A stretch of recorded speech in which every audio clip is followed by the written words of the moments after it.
भूख लग रही थी, सोचा दोपहर का खाना रखा हुआ होगा, वो खा लेती। तो खा लो, तुम्हें किसने रोका है? तुम रोक सकती हो। इंसान औकात से बढ़ के कुछ नहीं कर सकता। तुम तो चली गई थी। क्यों? तुम्हें मेरी मौजूदगी बुरी लग रही है, या तुम्हें अपने साबका शौहर की याद सता रही? इतनी बदगुमान मत हो अपने अब्बू से। कभी कभी इंसान वो सब करना नहीं चाहता जो उसे करना पड़ता है, मजबूरी होती है उसकी। बस करो, तुम्हारे मुंह से ये बातें अच्छी नहीं लग रही। जानती हूँ, मैंने सारे हक खो दिए हैं, इसीलिए तो आज इस हाल में हूँ। गुनाह करने के बाद सजा के खौफ से जीना इतना खल रहा है तुम्हें, तो मुझे देखो, मेरा तो कोई कसूर भी नहीं है, फिर भी मैं सजा काट रही। कोई मुझे माफ करने को तैयार नहीं। अगर मैं तुमसे माफी मांगूंगी तो क्या तुम मुझे माफ करोगी? मेरे पास तुम्हें देने के लिए कुछ नहीं है, माफी भी नहीं। तो क्या अपने अब्बू को भी माफ नहीं करोगी?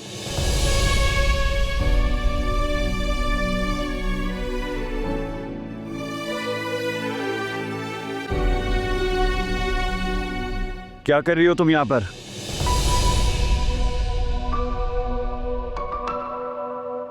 भूख लग रही थी, खाना लेने आई थी मैं।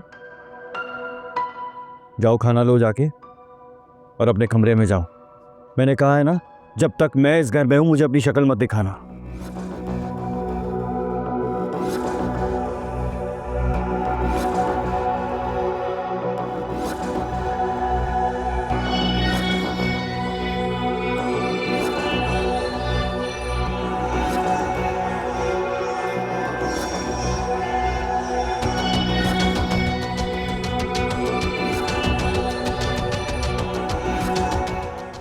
ये ले अब्बा। ये क्या है? नरमीन देकर गई है, प्लॉट की फाइल है। नरमीन आई थी? परसों की पुरानी दुश्मनी बिना मुआवजे के ऐसे कैसे खत्म कर दी उसने? बरसों बाद जमीन जागा है उसका। चलिए, तो बड़ी खुशी की बात है कि उसे अपनी गलती का एहसास हुआ। रिश्ते दफन हो जाने के बाद एहसास हुआ तो क्या फायदा? बेटा, माफी मांगने वाले से माफ कर देने वाला बड़ा होता है। अब माफी की गुंजाइश कहाँ बाकी रह गई अब्बा? जो हरकत हारिस ने की है, आपको लगता है कि उसके बाद माफी की कोई गुंजाइश है? सब कुछ तबाह हो गया, सारे रिश्ते खत्म हो गए, सब कुछ खत्म हो गया अब्बा। और अब मैंने फैसला कर लिया है। फैसला? कैसा फैसला? हकीकत तो यह है अब्बा कि मैं नहीं चाहता कि हया को सच का पता चले। वो ये सब कुछ बर्दाश्त नहीं कर पाएगी। इसीलिए ओरिया को मैंने हारिस के घर छोड़ने का फैसला कर लिया है। और नरमीन भी यही चाहती है। वो कह रही थी कि ओरिया को वहां छोड़ दें।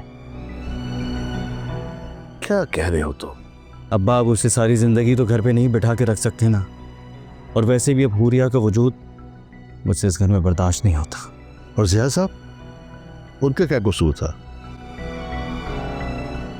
बेटा, गुनाहगार को सजा दिलवाना और जिया साहब को बेगुनाह साबित करना बहुत जरूरी है। आप ठीक कह रहे हैं अब्बा। मैं मानता हूं कि जिया साहब को इंसाफ मिलना बहुत जरूरी है, लेकिन ये भी जानता हूं कि इस सब को करने के बाद मैं हया को खो दूंगा हमेशा हमेशा के लिए। और उसे खोने के लिए मेरा दिल नहीं मानता। हाँ, लेकिन क्या किया जाए? जब भी उसे पता चलेगा, ये कड़वा कूट तो पीना पड़ेगा। इसके लिए हमें तैयार रहना चाहिए। इसी बात का तो डर है कि मैं उससे खो दूंगा।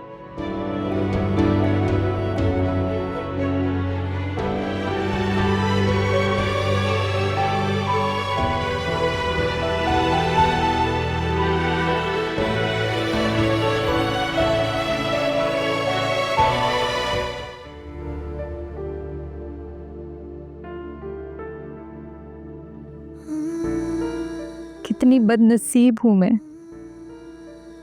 जिसकी खातिर सब कुछ किया वही बीच राह में छोड़ के भाग गया। नहीं होने वाले बच्चे का भी ख्याल नहीं है तुम्हें तो हारिस।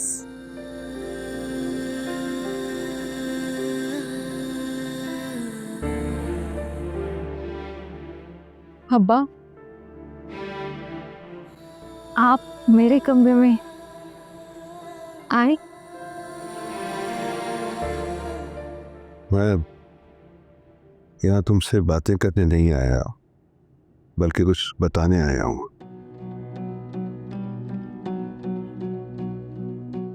क्या बात है? इस कमरे में तुम्हारा जो भी सामान है उसे पैक कर लो। सामान? मतलब मैं कहीं जा रही हूँ क्या? सुबह हादी तुम्हें हारिस के यहाँ छोड़ आएगा। सच? अब्बा, आप और भाई मान गए हमारे रिश्ते को? एक बार घर की दहलीज पार कर लो तो फिर पलट कर मत देखना। अब्बा ऐसे ना कहे, मैं बेटी हूँ इस घर की। अब जब वहां जाने का कह रहे हैं तो दिल से माफ भी कर दे। मेरे माफ करने से क्या होता है? जिसके माफ करने से तुम्हें माफी मिल सकती थी वो तो अब इस दुनिया से जा चुका है। नहीं अब्बा, ऐसे मत कहे ऐसे। वो सब अनजाने में किया था मैंने, तो नहीं पता था कि ये सब हो जाएगा। बेअक्ल होती तो तुम्हारी बात काबिल कबूल होती। इंसान जो काम भी करता है अपने मफाद के लिए करता है, चाहे उसके लिए किसी हद तक भी जाना पड़ जाए उसे। अपना सामान बांध लो, शायद तुम्हारे इस घर में दोबारा आना मुमकिन ना हो। प्लीज